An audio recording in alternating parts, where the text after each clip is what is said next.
네, 오늘 이 시간 우리가 함께 나눌 하나님의 말씀은 마가복음 12장 18절에서부터 27절까지에 기록되어 있는 본문의 말씀입니다. 오늘 이 말씀 마태복음 22장과 누가복음 20장에도 동일하게 기록되어 있는 본문의 말씀입니다. 오늘 본문에 우리가 함께 살펴볼 이 본문 말씀의 내용은 하나님의 속성에 관하여 전하고 있는 말씀의 내용으로서 모든 공관 복음서에 기록되어 있는 만큼 그 의미가 큰 중요한 가치를 지닌 말씀의 내용이라고 할 수가 있을 것입니다. 오늘 본문 말씀에는 사두개인이라고 하는 사람들이 등장을 하고 있습니다. 당시 유대 사회 안에는 유대인들 가운데 크게 세 개의 종파가 주를 이루고 있었다라고 할 수가 있는데, 첫째는 오늘 본문 말씀 바로 앞부분에 등장하고 있는 우리에게 잘 알려져 있는 바리새인들이고, 또한 둘째는 나름의 엄격한 공동체 규율들을 세워 그 규칙을 지키며 따로 떨어져 생활을 하였던 에세네파라고 하는 사람들이 있었습니다. 이 에세네파라고 하는 사람들은 흔히 우리가 쿰란 공동체라고 하는 그와 같은 공동체를 이루고 있던 집단으로서 오늘날 우리가 읽고 있는 이 성경책의 내용들 가운데 많은 영향을 미친 사회사본을 기록한 공동체라고 알려져 있는 사람들입니다. 그리고 나머지가 오늘 본문 말씀에 등장하는 사두개인들입니다. 사두개파에 대한 언급은 마가복음이나 누가복음에는 오늘 본문 말씀 이 부분에만 기록이 되어 있습니다. 반면에 마태복음에는 7번이나 언급이 되어 있는데, 이는 이미 여러 번 말씀을 드렸던 것처럼 복음서마다 그 기록된 주 대상이 다르게 기록이 되었기 때문에 발생하는 차이라고 할 수가 있을 것입니다. 우리가 잘 알고 있는 것처럼 마태복음은 유대인들을 대상으로 기록이 되었고, 마가복음은 로마에 있던 이방인 그리스도인들을 대상으로 기록이 된 복음서입니다. 그리고 누가복음은 로마 내의 이방 출신 기독교인들과 그 외에 여러 지역에 산재되어 있는 헬라적인 사고를 갖고 있는 모든 이방인들을 대상으로 기록된 복음서라고 할 수 있는 것입니다. 중요한 것은 마가복음이나 누가복음의 수신자들이 유대의 관습이나 종교적인 어떤 분파에 대한 지식이 거의 없었다라는 것입니다. 그렇게 마가복음이나 누가복음에서는 사두개인에 대한 언급이 거의 없는 것이라고 할 수가 있는 것입니다. 왜냐하면 어차피 그들에게 이 사두개인이라고 하는 사람들에 대해서 이야기를 해도 그들은 그 내용을 전혀 알아듣지 못하게 될 것입니다. 반면에 마태복음의 수신자인 유대인들은 유대의 관습과 분파들을 당연히 잘 알고 있었습니다. 그렇게 마태복음에는 사두개인들에 대한 언급 또한 다른 복음서들에 비해서 확연하게 더 많이 언급되어져 있는 것이라고 할 수가 있는 것입니다. 오늘 말씀을 바르게 이해하기 위해서는 먼저 오늘 말씀의 주된 등장인물이라고 할 수가 있는 이 사두개인들에 대한 그 내용들을 먼저 분명하게 바르게 알 필요가 있을 것이라고 생각합니다. 오늘 본문 말씀에 등장하는 사두개인들은 혈통적으로는 다윗 시대의 대제사장이었던 사독의 후손들을 가리키는 표현이라고 할 수가 있습니다. 그리고 그 이후 그들과 더불어서 그들의 가르침과 그들이 갖고 있었던 사고, 그들이 갖고 있었던 가치관을 따르는, 거기에 동조하는 모든 무리들을 사두개인들이라고 불렀던 것입니다. 이들의 특징이라고 한다면 이들은 헤롯가와 또한 로마인들과 매우 돈독한 관계를 맺고 있었습니다. 그로 말미암아 바리새인들과 일반 유대인들로부터 이들은 미움을 받았던 존재들인 것입니다. 오늘날의 표현을 빌리자면 마치 일제강점기 시대에 일본과 손을 잡고 그들 편에 서서 또 자국민을 핍박했던 친일파들과 같이 그들 또한 당시에 로마의 편에 서서 온갖 유대인들에게 불합리한 일들을 행했던 자들이라고 할 수가 있는 것입니다. 그들은 유대 문화권에서 전해져 내려오던 구전 전통을 거부하는 자들이었고, 또한 구약 성경의 권위도 모세 오경만을 인정하는 사람들이었습니다. 그리고 그 가운데서도 특별히 믿음과 윤리에 관한 것들, 도덕적인 내용들에만 더 가치를 부여해서 신뢰했던 자들이었던 것입니다. 이 말은 그들에게 영혼의 불멸성과 내세의 보상, 부활에 대한 믿음이 없었다라는 것을 의미하는 것이라고 할 수 있습니다. 그렇기에 그들은 천사와 영의 존재도 믿지 않았던 것입니다. 오늘 본문 말씀에서는 그러한 이유들로 인해 사두개인들을 가리켜서 부활이 없다 하는 이라는 표현으로 그들에 대하여 설명하고 있는 것이라고 할 수가 있는 것입니다.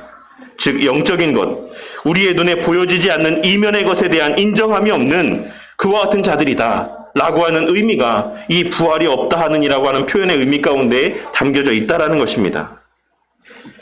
사실 그들이 그러한 지극히 현세주의적인 신앙 혹은 사고를 갖게 된 것은 그들이 누리고 있었던 사회적인 지위와 물질적인 풍요함에 있었다라고 할 수가 있습니다. 그들이 현실의 삶에서 누리고 있었던 현실적 기득권들이 그들로 하여금 내세의 문제에 대하여서는 관심을 닫게 만들고 지금 누리고 사는 것들을 어떻게 하면 더 충만히 온전히 누리며 이 세상 안에서 윤리적으로 바르게 살 수 있을까라고 하는 것에만 관심을 기울이게 만든 것이다라는 것입니다. 그런데 위와 같은 신앙인의 모습이 왠지 오늘날을 살아가는 우리에게 있어서도 좀 익숙한 모습으로 비춰지지 않으십니까? 어떤 면에서 보자면 오늘날의 그리스도인들의 모습과도 일맥상통하는 면들을 많이 갖고 있었던 자들이 바로 오늘 본문 말씀에 등장하는 사두개인들이었던 것입니다. 오늘날 교회 안에서 천국과 지옥에 관한 설교는 점차 사라져가고 윤리적이고 도덕적인 메시지들만이 넘쳐나는 모습들, 내세의 삶과 관계된 말씀보다는 현실에서 누리게 될 실제적인 유익들에 관한 말씀들만이 넘쳐나는 오늘날의 이 시대 모습이 그와 같은 오늘날 교회 안에 만연한 현세주의적인 신앙의 모습들이 당시 사두개인들이 갖고 있었던 신앙의 모습이라고 할 수가 있는 것입니다. 그리고 이 사두개인들과 오늘 말씀 바로 앞절에 등장하는 바리새인들은 그와 같은 신앙에서의 극단적인 차이로 인해 서로를 원수와도 같이 여기는 그와 같은 관계 가운데 있는 자들이었습니다. 하지만 그렇게 서로를 원수로 생각하는 관계였음에도 불구하고 사두개인들은 바리새인들이 미워하는 예수님을 옹호하지 아니하고 일반적으로 잘 알려져 있는 적의 적은 동지라고 하는 그와 같은 일반적인 공식을 깨고 그들 또한 예수님을 대적하고 미워했으며 죽이고자 하였다라는 사실을 우리는 성경의 기록들을 통해 확인할 수가 있는 것입니다. 그들이 그와 같은 반응을 나타내 보인 이유는 예수님으로 말미암아 혹여라도 유대 민족의 독립이 이루어지게 된다라고 하면 지금 자신들이 누리고 있었던 그 기득권이 사라지게 될 것을 염려하였기 때문이라고 할 수가 있습니다. 지금까지 로마와 좋은 관계를 유지하고 헤롯 가문과 좋은 관계를 유지하며 평안한 삶을 잘 유지해오고 있었는데 만일 예수님으로 말미암아 이스라엘이 로마로부터 독립이라도 하게 된다라고 하면 자신들은 바리새인들을 중심으로 한 과거 우리나라의 반민특위 같은 그와 같은 조직들을 통해서 매국노라 일컬어지고 자신들의 재산이나 지위는 물론이요 목숨까지도 위태로울 수 있을 것이다라는 생각 때문에 예수님을 죽이고자 하였던 것입니다. 그러한 연유로 사두개인들 또한 예수님을 미워하고 죽이고자 했던 것입니다.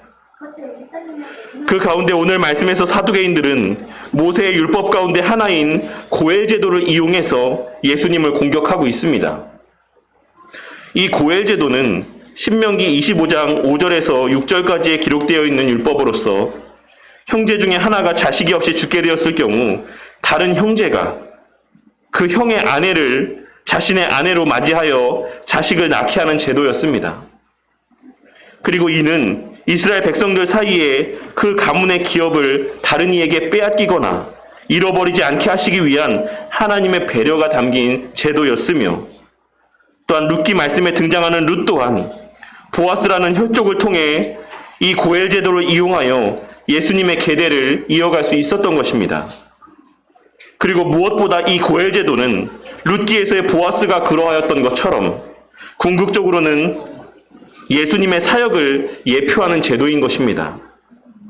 그것은 룻기에 기록된 룻과 보아스에 관련된 본문을 다룰 때 좀 더 깊이 있게 다루는 시간을 별도로 갖도록 하겠습니다. 그런데 사두개인들은 그와 같은 고엘 제도에 대해서 이야기를 하면서 19절 말씀에 상속자를 세울지니라 라고 하는 말씀의 표현을 일반적으로 세울지니라 라고 하는 의미에 해당되는 표현을 사용하지 않았습니다. 이 원문에 기록되어 있는 헬라어의 표현을 보면 이들은 의도적으로 부활시키다, 다시 일으켜 세우다 라는 의미의 표현으로 이 본문의 말씀의 내용들을 증거하고 있는 것입니다. 이를 통해 그들은 자신들, 사두개인들이 갖고 있었던 부활관을 이 질문을 통해 명백하게 드러내 보여주고 있는 것입니다. 그들이 생각하는 부활이라고 하는 것은 자신의 죽은 육신이 다시 살아나는 것을 의미하는 것이 아니라 성경에 기록되어 있는 이 고엘 제도와 관련된 것으로서 형제의 끊어진 계대가 다시금 이어지게 되는 것, 정말 죽은 것만 같이 여겨졌던 그 형제의 생명이라고 하는 것이 다시 이와 같은 제도를 통해 살아나게 되는 것, 이것이 그들이 생각했던 부활의 실체였던 것입니다. 그러니 만일 당시 유대인들이 믿고 있었던 바와 같이 마지막 날에 있을 육체의 부활이라고 하는 것이 정말로 있다라고 하면, 정말 우리 육신이 다시 살아나는 그 날이 있다라고 하면 나중에 부활의 때에 오늘 말씀의 경우와 같은 이런 문제들이 발생하지 않게 되겠느냐? 그렇다면 그 아내는 누구의 아내가 되는 것이겠느냐? 라고 하는 자기들 편에서는 아주 논리적인, 도저히 빠져나갈 수가 없는 그런 부활 교리의 맹점을 드러내며 예수님을 공격하고 있는 것입니다. 오늘 말씀에서 사두개인들이 예를 들고 있는 이 이야기는 이들이 새롭게 생각해낸 그런 이야기가 아니라 유대인들에게 잘 알려져 있는 토비트라고 하는 책에 실려 있는 이야기입니다. 토비트라고 하는 책에는 경건한 사라에 관한 이야기라고 하는 에피소드가 실려 있는데, 본문 내용에서 사라의 7 남편이 하나씩 차례로 죽게 되는 내용이 그 토비트라고 하는 책에 이 경건한 사라에 관한 이야기라고 하는 이 에피소드 가운데 담겨져 있는 것입니다. 사두개인들은 당시 유대인들에게 있어서 잘 알려져 있는 이 이야기를 인용해서 예수님을 궁지로 몰아넣고자 하였던 것이며, 그러므로 대중들의 인기를 잃게 만들고 그리하여 후에 더 나아가 예수님을 죽이게 되는 그와 같은 발판들을 마련하고자 하는 악한 의도에서 이와 같은 말들을 증거하고 있는 것입니다. 그러한 사두개인들의 나름 논리적이고 치밀한 공격에 대한 예수님의 말씀은 24절에 기록된 바와 같이 너희가 성경도 하나님의 능력도 알지 못함으로 오해함이 아니냐 라는 말씀이었습니다. 그들이 그와 같은 생각을 갖게 된 것, 더 나아가 현세주의적인 신앙을 갖게 된 것은 첫째로 하나님의 기록된 말씀, 곧 성경을 알지 못했기 때문이라 말씀하고 있으신 것이고, 또한 그로 말미암아 하나님의 본질도, 그 하나님의 능력도 제대로 알지 못하기 때문이라고 말씀하고 있는 것입니다. 본문 말씀에서의 알다라고 번역된 표현은 경험적인 알을 의미하는 표현입니다. 이것은 포괄적인 의미, 원론적인 의미에서의 말씀이기도 하지만 이 제도에 관한 그들의 지식에 국한된 말씀이기도 하다고 할 수 있습니다. 구약에서 이 고엘 제도는 부활의 말씀과 모순되는 제도가 아니며 실제로 구약 성경 자체가 명백하게 부활을 증거하고 있습니다. 그들은 죽은 자를 능히 살리실 수 있는 하나님의 능력에 대한 온전한 알과 깨달음이 없었던 것입니다. 그 결과 그들은 고엘 제도에 담긴 하나님의 뜻과 그 의미들을 옳게 깨달을 수가 없었고, 더 나아가서 말씀에 대한 온전한 지식도 없었으므로 하나님의 능력에 대한 체험도 없었던 것이 당연한 것이었고, 그리하여 결국 죽은 자 가운데 또한 다시 살리실 그 하나님의 능력에 대한 온전한 암과 믿음과 신뢰 또한 그들 가운데 존재하지 않았던 것입니다. 여기서 우리가 다시 한번 확인할 수 있는 것은 하나님의 무한하신 능력을 체험하고 그로 말미암아 하나님에 대한 굳은 신뢰와 확신이 생기고 자라가게 되는 것은 하나님의 말씀에 관한 바른 암과 깨달음에서 비롯된다는 것입니다. 우리 하나님이 어떤 분이신지를 분명하고 명확하게 알게 될 때 우리는 이 세상이 그냥 저절로 돌아가는 것이 아니라고 하는 것을 분명 깨닫게 될 것이라고 생각을 합니다. 생명이 그냥 저절로 잉태되어지고 그 생명이 저절로 유지가 되어지며 이 세상이 저절로 돌아가는 것이 아니라고 하는 사실, 하나님께서 통치하시고 보존하여 주시고 협력하게 하심으로 그 정하신 질서와 원리에 따라 이 세상이 돌아가고 있는 것이라고 하는 사실을 깨닫게 될 것이다라는 사실입니다. 그로 말미암아 하나님을 알기 전에는 그냥 당연한 것이라고 여겨졌던 것들이, 그저 저절로 그렇게 되는 것이다라고 생각되어졌던 것들이 이제는 다 놀랍게 여겨지고 감사의 제목으로 여겨지게 되고, 그러한 범사에서 하나님의 행하시는 손길들을 발견하며 하나님의 말씀들이, 그 약속하신 그 약속들이 더욱 우리의 삶 가운데 실제적으로 체험되어지게 되고, 더 나아가 천국과 지옥이라고 하는 우리의 마지막 날에 대한 말씀들까지도 확실하게 믿어지게 되는 것입니다. 그러니 우리가 잘 아는 바와 같이 너무나도 당연한 말이지만 하나님의 말씀에 대한 지식과 하나님의 능력의 실제적인 체험이라고 하는 것은 밀접한 관계를 지니고 있는 것이라고 할 수가 있는 것입니다. 그 둘은 불가분의 관계 가운데 있는, 떼려야 뗄 수가 없는 그런 관계 가운데 있는 대상들이다라는 사실입니다. 말씀에 대한 지식이 없이 말씀에 대한 지식이 결여된 체험이라고 하는 것은 우리를 신비주의적인 성향으로 나아가게 할 뿐인 것이며, 또한 체험이 결여된 말씀에 대한 지식이라고 하는 것은 우리를 사변적이고 차가운 죽은 신앙인이 되게 될 뿐이라는 사실을, 그렇게 만들 뿐이라는 사실을 우리는 오늘 말씀에서의 내용을 통해 확인할 수 있어야지만 되는 것입니다. 말씀에 대한 체험이 없는 신앙인들의 삶이라고 하는 것에 있어서의 이 하나님 말씀이라고 하는 것은 그저 하나의 학문에 불과한 것으로 전락해버리고 말 것이다라는 사실입니다. 그리고 오늘 말씀에서의 사두개인들은 후자의 경우에 속한 무리들이라고 할 수가 있는 것입니다. 우리는 이 말씀과 그 말씀의 실제임에 대한 깨달음과 체험이 우리 신앙에 있어 얼마나 중요한 것이자 또한 필수적인 것인지를 깨닫고, 언제나 이 둘의 조화가 이루어지는 그와 같은 온전의 신앙의 삶을 살 수 있게 되기를 위해 스스로의 신앙을 돌아보고, 또한 하나님 앞에 그와 같은 은혜를 구하는 자들이 되어야지만 될 것입니다.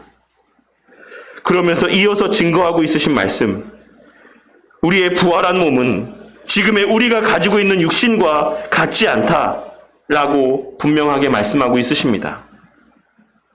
우리가 부활한 이후에는 결혼도 하지 아니하고 천사들과 같은 그러한 몸이 될 것이다 라고 말씀을 하고 있으신 것입니다.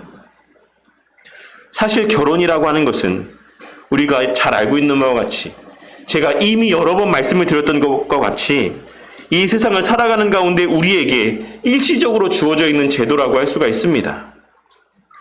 하나님께서 우리에게 결혼이라고 하는 제도를 허락하신 이유는 첫째로 인류를 보존하고 번식시키기 위한 목적, 당신의 백성들의 구속 역사를 이루시기 위한 수단으로서 허락하신 제도인 것이며, 또한 둘째로는 근본적으로 그리스도와 교회의 관계, 하나님과 성도의 관계, 하나님 자신과 백성 사이의 관계를 예표하여 주고, 또한 실제적으로 또한 부분적으로 체험케 하시기 위한 수단으로서 주어진 제도라는 사실을 우리는 반드시 깨달아야지만 되는 것입니다. 그러므로 그 모든 목적이 성취된 천국에서의 결혼 제도는 더 이상 존재하지 않아도 되는 것입니다.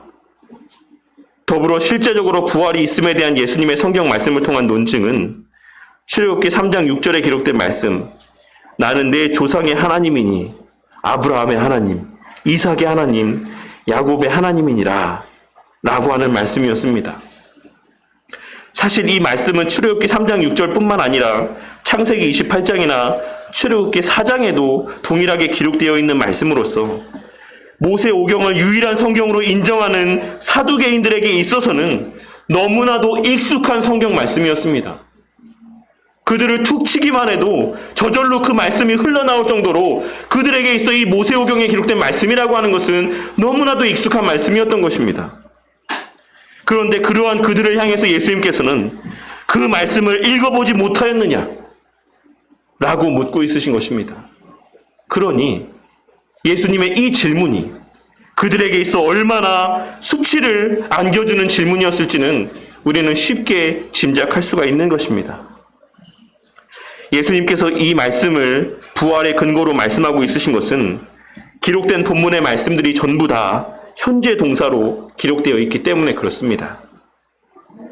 모세가 당시 그 말씀을 들었을 때는 당연히 그의 조상들 아브라함과 이삭과 야곱이 다 죽어 장사된 상태였습니다. 그럼에도 불구하고 하나님께서는 그 본문 말씀이 현재 동사로 기록되어 있다는 사실을 다시 한번 상기시켜 주시며 그들이 지금 하나님 앞에 살아있다라고 하는 사실을 하나님께서는 그와 같은 말씀의 표현들을 통해 증거하고 있으신 것입니다. 예수님께서는 그들에게 익숙한 모세오경에 기록된 이 말씀을 들어 사용하시며 그들은 자신들의 조상이 죽었다라고 생각하고 있지만 하나님께서는 그들이 지금 살아있다. 그들이 내 눈앞에 살아있다. 나는 지금 살아있는 그들의 하나님이다. 라고 하는 사실을 증거하고 있으신 것이며 그와 같은 사실들을 통해 왜 부활이 없다라고 이야기하느냐. 너희들이 죽어 장사 지낸 그 조상들이 지금 하나님 앞에 명백하게 살아있는데 왜 부활이 없다라고 이야기하고 있느냐 라고 말씀하시며 면박을 주고 책망하고 있으신 것입니다.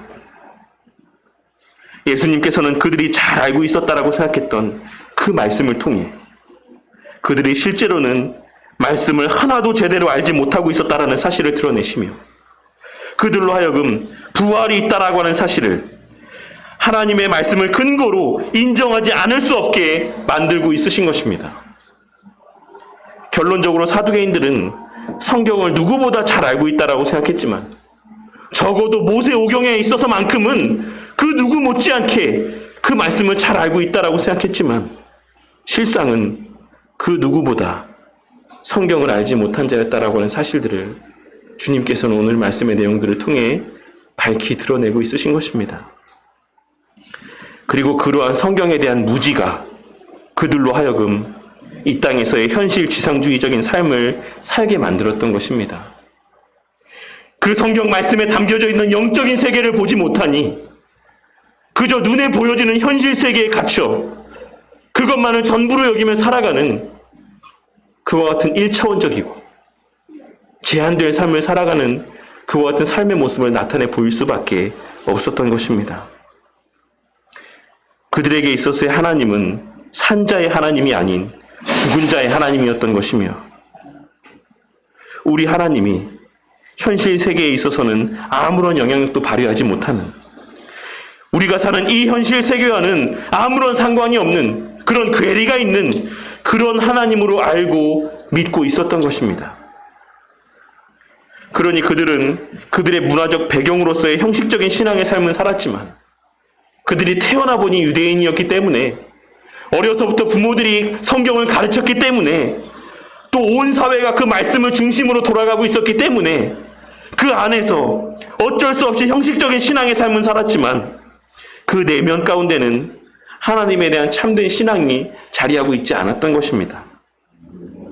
마치 오늘날 무슬림들 가운데 그것을 하나의 삶의 양식으로 여기며 사는 자들이 많이 있는 것처럼 그들이 태어나 보니 무슬림 사회 안에서 태어났기 때문에 그냥 그렇게 사는 것을 당연하게 여기고 별다른 참된 믿음이 없이 그냥 그러한 무슬림의 생활 양식 가운데 젖어 사는 것처럼 당시 사두개인들 또한도 그들이 날 때부터 그것이 보고 자란 삶의 환경들이었기 때문에 자신을 유대인이라고 이야기하며 각종 절기와 율법들을 준수하며 살았기는 했지만 그 율법이 의미하는 바가 무엇인지 그 절기들이 의미하는 바가 무엇인지 그 성경 말씀들이 궁극적으로 가리키는 것이 무엇인지는 깨닫지 못한 채 하나님을 향한 경외나 신뢰함 없이 그냥 일반적인 신앙이 없는 사람들과 마찬가지의 삶을 살고 있었던 것입니다. 오늘 말씀의 핵심은 24절에 기록된 말씀이라고 할 수가 있을 것입니다. 너희가 성경도 하나님의 능력도 알지 못함으로 오해함이 아니냐. 그리고 그에 이어지는 오늘 본문 말씀의 주제는 하나님은 죽은 자의 하나님이 아니요 산자의 하나님이시라 라고 하는 말씀이라고 할 수가 있을 것입니다. 오늘 말씀이 오늘날 이 시대를 살아가는 우리에게 전하는 메시지는 무엇이겠습니까? 오늘날의 교회가, 오늘날의 성도들이 왜 사두개인들과 같이 현실에서의 삶만을 중시하며, 왜 먹고 사는 문제들만에 큰 가치를 부여하며 살아가고 있는 것인지, 왜 교회의 강단에서 이 현세의 복만을 강조하게 된 것인지, 혹은 윤리적이고 도덕적인 메시지들만이 이 강단에서 선포되게 된 것인지 라고 하는 것에 대한 답을 전하고 있는 것이라고 할 수가 있을 것입니다.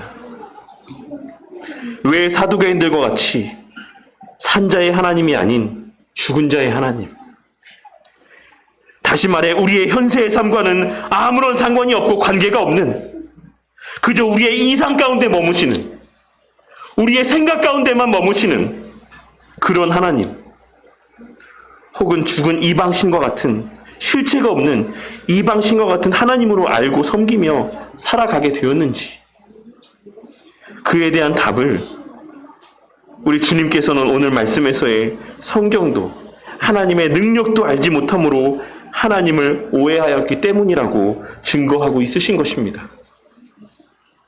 말씀을 제대로 알지 못하고, 제대로 알기는커녕 실제 삶에서 그 말씀을 보지도 않고 묵상하지도 않고 마음에 새기고 살아가지도 않기 때문이라고 말씀하고 있는 것입니다.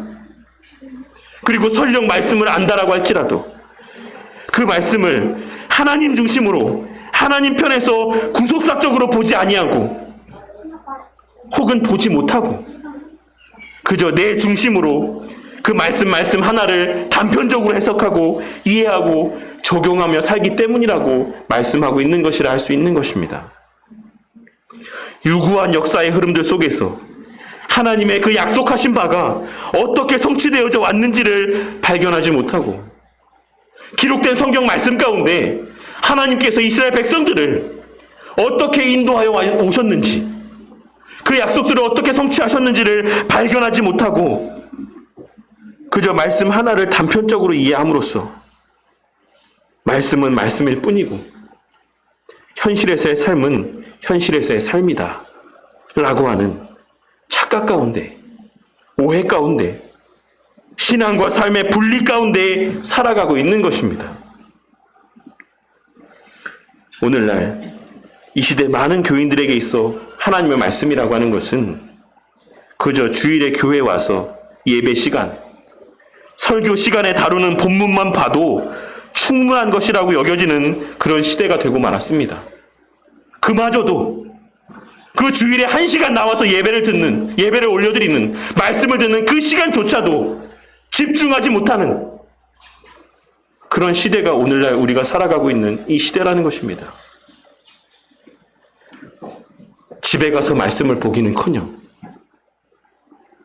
매일의 삶 속에서 시간을 정해 하나님의 말씀을 보고 묵상하기는커녕 일주일에 한 번 이 예배당에 나와 듣는 그 말씀에조차도 집중하지 못하는, 귀담아 듣지 못하는, 마음에 새기지 못하는 그런 시대를 우리가 살아가고 있다는 것입니다. 그리고 그마저도 그저 교회 안에서만 적용되는 말씀으로, 이 예배의 자리 가운데서만 유효한 말씀으로 그렇게 그 말씀에 대해서 생각하는 것이 오늘날 수많은 성도들의 모습인 것입니다.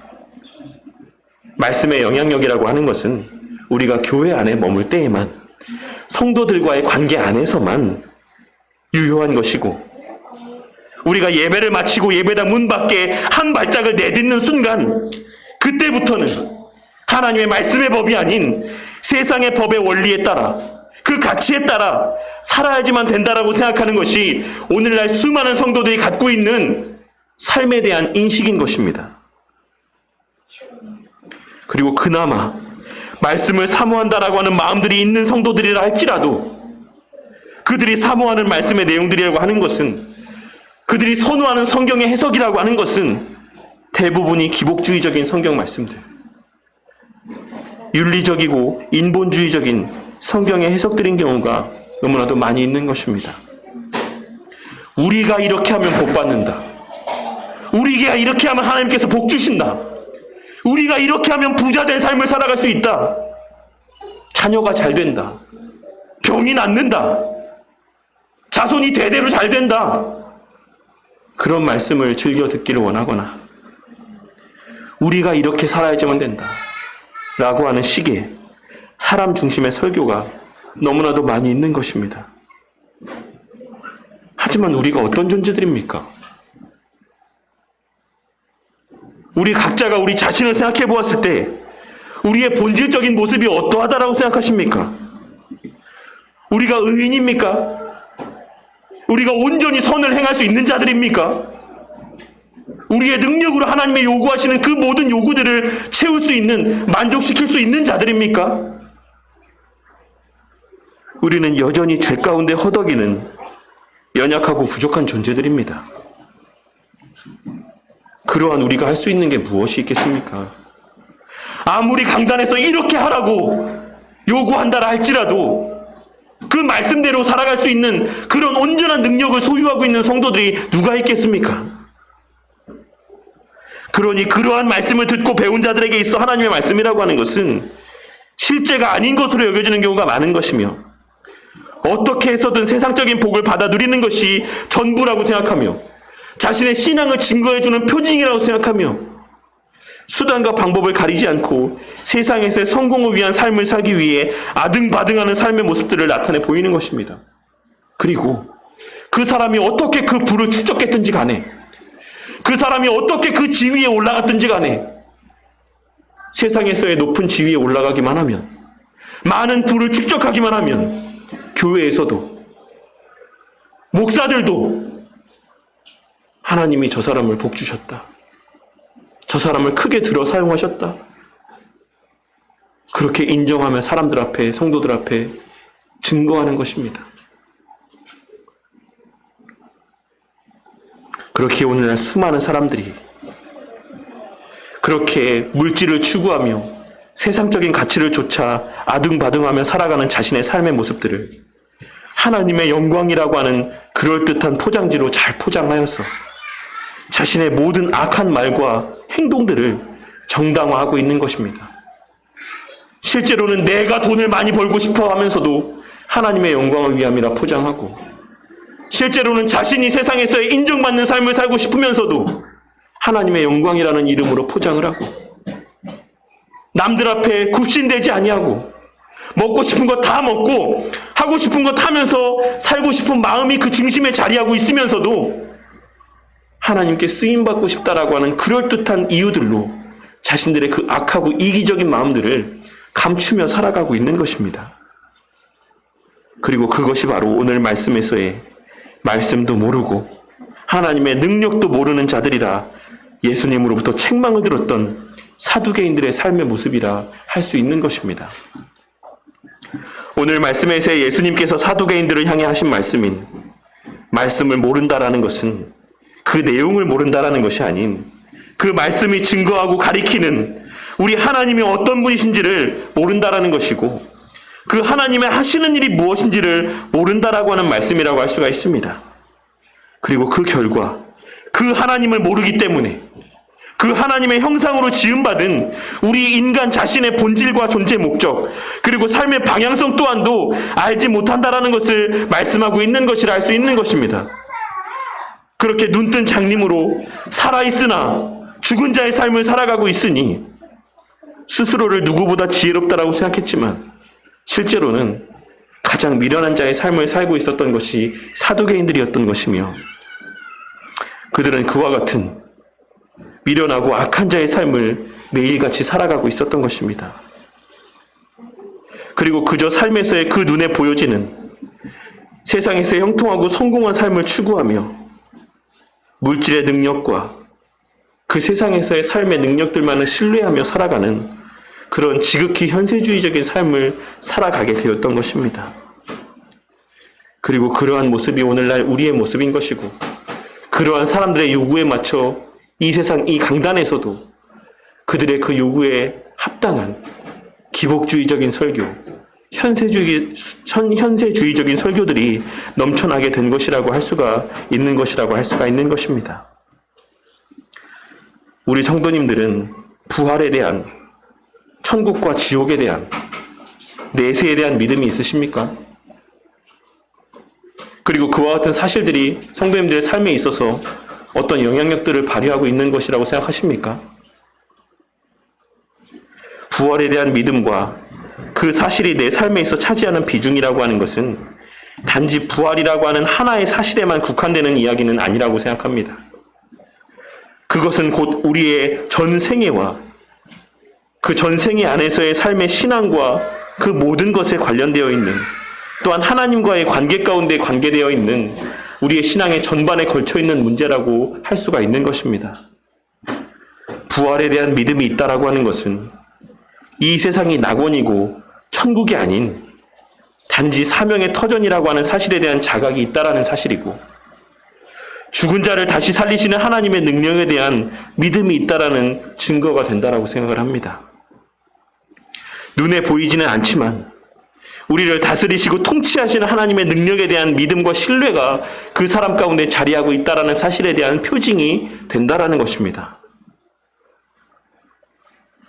오늘 말씀을 통해 성경 말씀이 무엇을 이야기하고 있는 것인지 다시 한번 깨닫게 되는 은혜가 있기를 바랍니다. 성경 말씀은 우리 삶에서의 성공의 방법들을 가르쳐주는 그러한 말씀이 아니라 우리 하나님이 어떤 분이신지와 그 하나님께서 우리에게 요구하시는 바가 무엇인지를 증거하고 있는 말씀이라는 사실을 깨닫게 되는 은혜가 있으시기를 바란다라는 것입니다. 그리하여 성경 말씀을 통해 세상에서의 성공의 방법을 발견하려 하는 것이 아닌 우리 하나님이 어떤 분이신지를 알게 되고 그 하나님께서 이스라엘 백성들의 역사 가운데 어떻게 일하셨는가를 발견하게 되는 은혜가 있기를 바랍니다.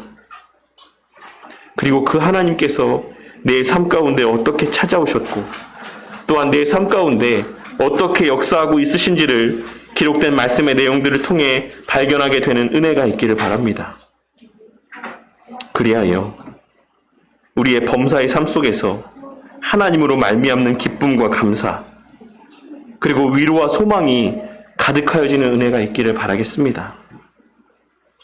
오늘의 이 말씀의 내용들 가운데 주님께서 선포하시는 그 말씀의 내용들을 마음 가운데 깊이 새기시고 이 시대를 살아간 수많은 교인들이 사두개인들과 같이 세상적인 소망을 품고 사모하며 그와 같은 신앙의 삶을 살아간다라고 할지라도 우리 바른교회 성도님들은 성경도 하나님의 능력도 바르게 알게 되므로 산자의 소망, 하나님의 구속 역사의 완성이라고 하는 그 온전한 목적 가운데 소망을 두고 그 산자의 소망을 성취해 나아가시는 하나님, 언제나 한결같이 능력 가운데 살아 역사하시는 그 하나님의 역사를 눈으로 목도하고 체험하며 언제나 그 행하실 일들에 대한 감사와 기대와 소망 가운데 하나님께만 영광 돌리는 삶을 살아가는 우리 모든 바른교회 성도님들이 되시기를 주님의 이름으로 간절히 축원합니다.